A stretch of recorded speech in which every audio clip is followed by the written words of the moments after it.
Une fois ce tableau dressé, comment interpréter cette synchronisation entre l'évolution des technologies du langage et l'évolution des paradigmes culturels?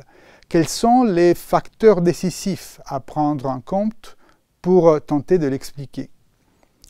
L'influence des technologies du langage sur les paradigmes culturels semble opérer principalement à travers une transformation des usages possibles du langage, transformation qui affecte la perception générale du rapport entre langage et réalité. Autrement dit, les technologies du langage semblent contribuer à la transformation de ce qu'on dit et de ce dont on parle, principalement à travers une transformation des situations communicationnelles dans lesquelles on le dit et on en parle.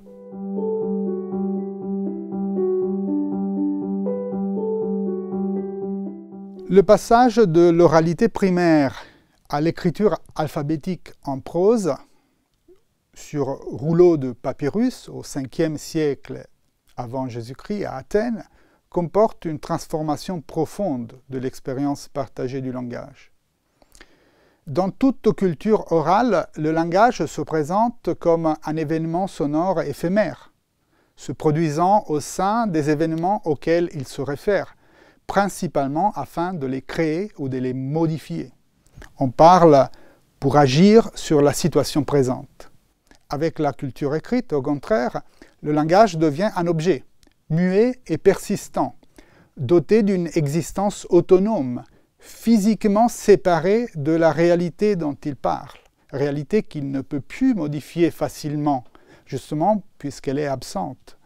Et que le langage vise donc principalement à représenter, à expliquer ou à décrire.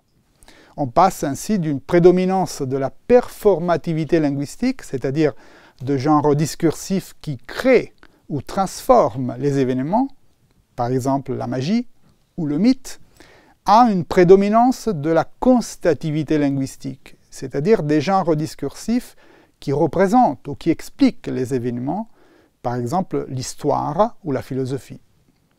Dans les cultures orales, le langage prend souvent la forme d'énonciations poétiques ou chantées visant à consolider la communauté politique sur la base d'une croyance mythique, émouvante, mobilisatrice, efficace et partagée. La culture alphabétique, au contraire, met en avant une exigence de vérité descriptive et rationnelle. L'acte de lire ne vise plus à fonder l'appartenance à une communauté politique dans l'acte de l'énonciation, mais au contraire à transmettre par l'énoncé des connaissances abstraites, indépendantes du contexte énonciatif. Ce devenir central de la vérité constative par rapport à l'efficacité performative est la problématique clé des réflexions de Platon et d'Aristote sur le langage.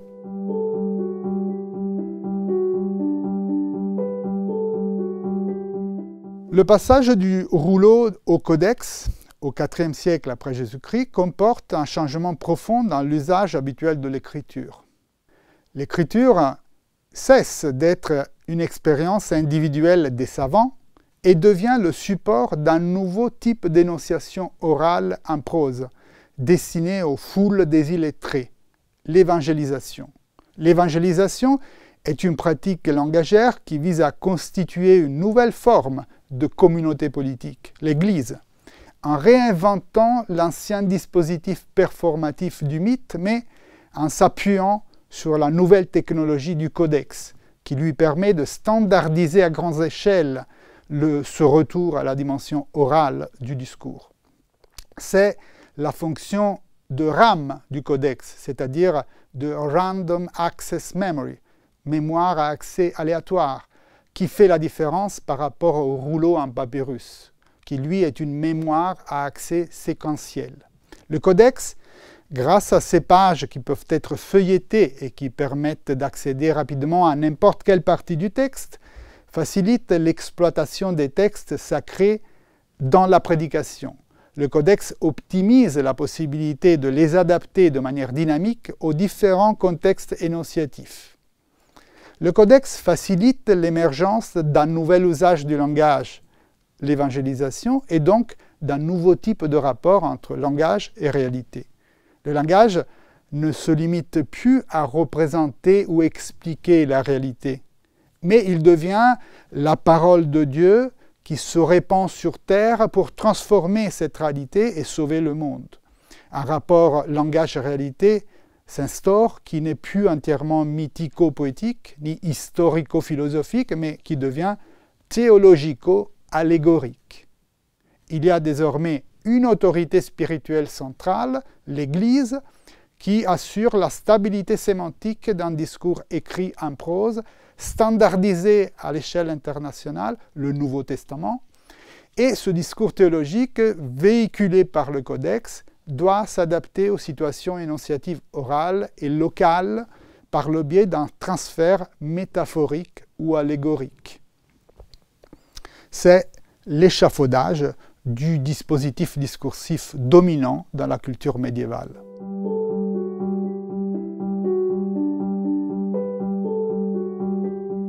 Cette configuration théologico-allégorique du rapport entre le verbe et la réalité dure aussi longtemps que le codex manuscrit, c'est-à-dire un peu plus d'un millénaire, jusqu'à l'invention de l'imprimerie en 1455. L'imprimerie modifie deux facteurs fondamentaux de l'usage du langage. Le premier est un facteur d'hégémonie culturelle. La capacité d'écrire ne dépend plus de la masse du personnel alphabétisé dont on dispose, ce qui assurait à l'Église un avantage écrasant, mais de la disponibilité du capital nécessaire à l'achat d'une presse. Les États et les marchands capables d'imprimer deviennent ainsi aussi influents que l'Église. Le deuxième facteur est un facteur de temporisation historique. Grâce à la production en série de milliers d'exemplaires textuels distribués en peu de temps sur un vaste territoire, l'imprimerie synchronise l'activité des esprits et donne lieu progressivement à un temps partagé de la représentation culturelle, l'actualité. Le discours partagé cesse de devoir s'axer sur les vérités éternelles de la foi ou sur les classiques gréco-latins et peut commencer à porter sur les nouveautés éditoriales, politiques, scientifiques ou technologiques modernes. Cet adjectif moderne est issu d'un adverbe latin modo qui signifie depuis peu. La culture moderne est la culture du depuis peu, la culture des événements récents, de l'actualité. Ce changement de perspective atteint sa maturité entre 1650 et 1750, avec l'apparition de la presse périodique, un usage du langage impossible à l'époque du manuscrit. Grâce à la presse, la communauté des savants commence à fonctionner comme une intelligence collective, travaillant à distance en même temps sur les mêmes sujets.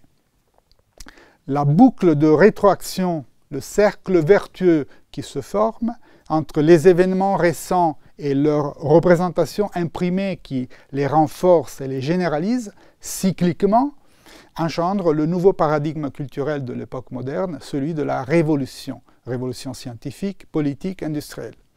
On passe donc d'un monde tendanciellement stable à un monde qui se transforme en permanence.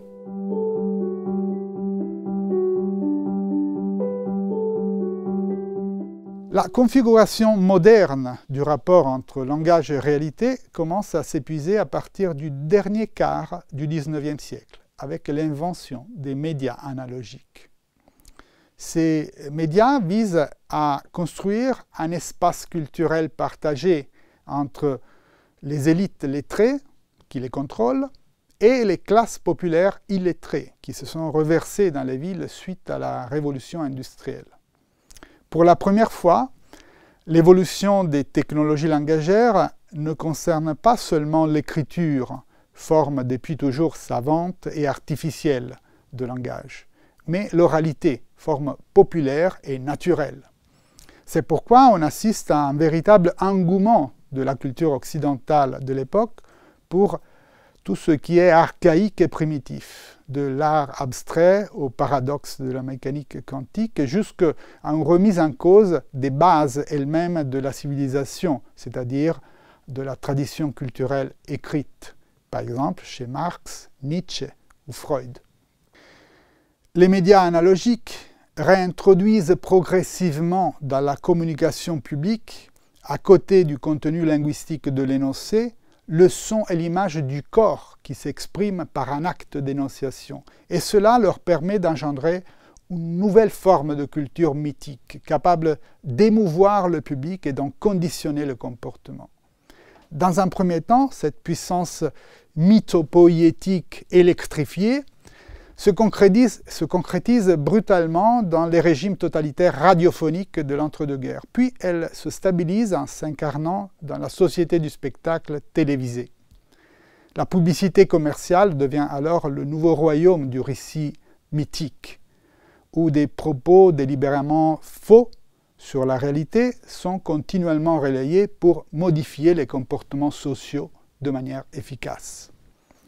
La réinvention mythico-spectaculaire du monde concurrence alors la représentation scientifico-politique moderne qui était basée sur le livre et sur le journal.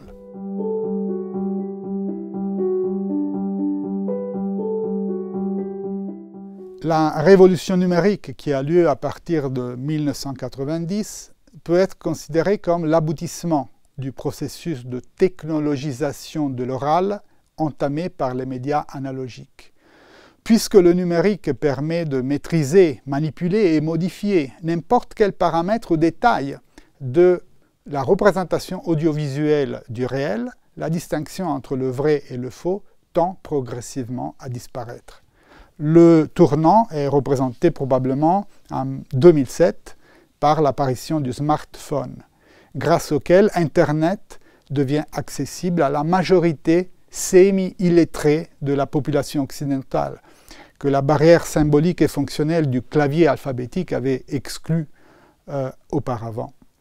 La population, désormais largement alphabétisée et convertie à des formes de travail cognitif, commence ainsi à participer activement à la production du spectacle audiovisuel généralisé sous le regard attentif des grandes entreprises commerciales du web, les GAFAM, et des grandes agences de renseignement, de contrôle et de manipulation de l'opinion, NSA, NSO Group, etc.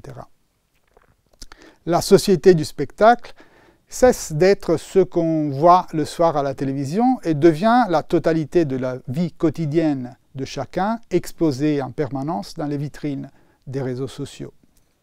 Simultanément, la totalité de la sphère politique acquiert les caractéristiques distinctives de ce qu'on appelle le populisme.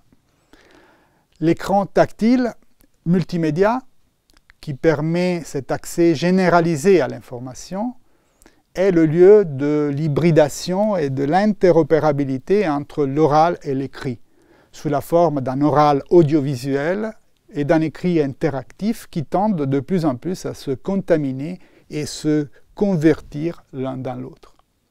La séparation nette entre l'oral et l'écrit, qui avait caractérisé toute l'histoire de la civilisation occidentale depuis Platon et Aristote, disparaît.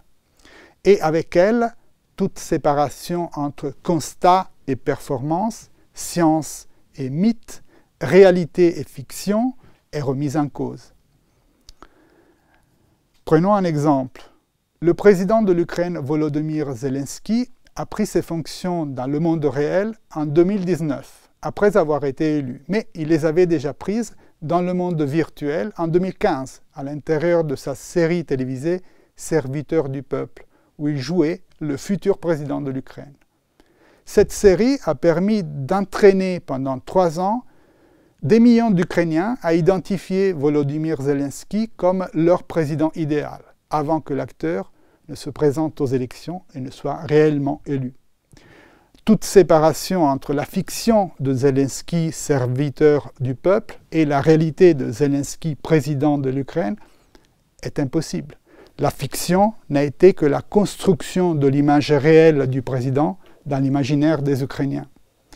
Si la fiction cesse d'être fictive et se confond avec le réel, qu'en est-il de la description du réel? En 2022, la Xinhua News Agency, l'agence chinoise des news, a présenté au grand public son premier présentateur du journal télévisé entièrement synthétique, un robot virtuel construit et géré par une intelligence artificielle capable de parler comme un humain à l'écran. Non seulement les news, mais la personne physique qui relaye les news peut être contrefaite d'une manière tellement soignée que la distinction entre ce qui existe et ce qui est construit dans la communication devient impossible à tracer. Face à cette redéfinition profonde du rapport entre écriture et oralité, constat et performance, réalité et fiction, vrai et faux, ce n'est pas surprenant que la vérité scientifique elle-même soit menacée par l'efficacité des récits mythiques qui se répandent sur Internet. Qu'il s'agisse du négationnisme du changement climatique ou de la pandémie de Covid-19 ou de l'attentat des tours jumelles, la distinction entre les vrais complots qui tentent de se cacher dans le brouillard ambiant et les faux complots que les complotistes supposent de découvrir s'amenuise jusqu'à disparaître. Tout suggère que nous sommes plongés dans un changement de paradigme culturel d'une portée pour le moins comparable à celle des transitions historiques du mythe à la philosophie, de la philosophie à la théologie ou de la théologie à la science moderne. À quoi ressemblera le nouveau paradigme qui est en train d'émerger? Si l'ampleur et la nécessité historique de ce changement apparaissent irréfutables, ses formes et ses contenus restent en partie à déterminer. Les populations qui le subissent ne pourront l'influencer que dans la mesure où elles développeront une compréhension profonde de sa portée et de ses enjeux.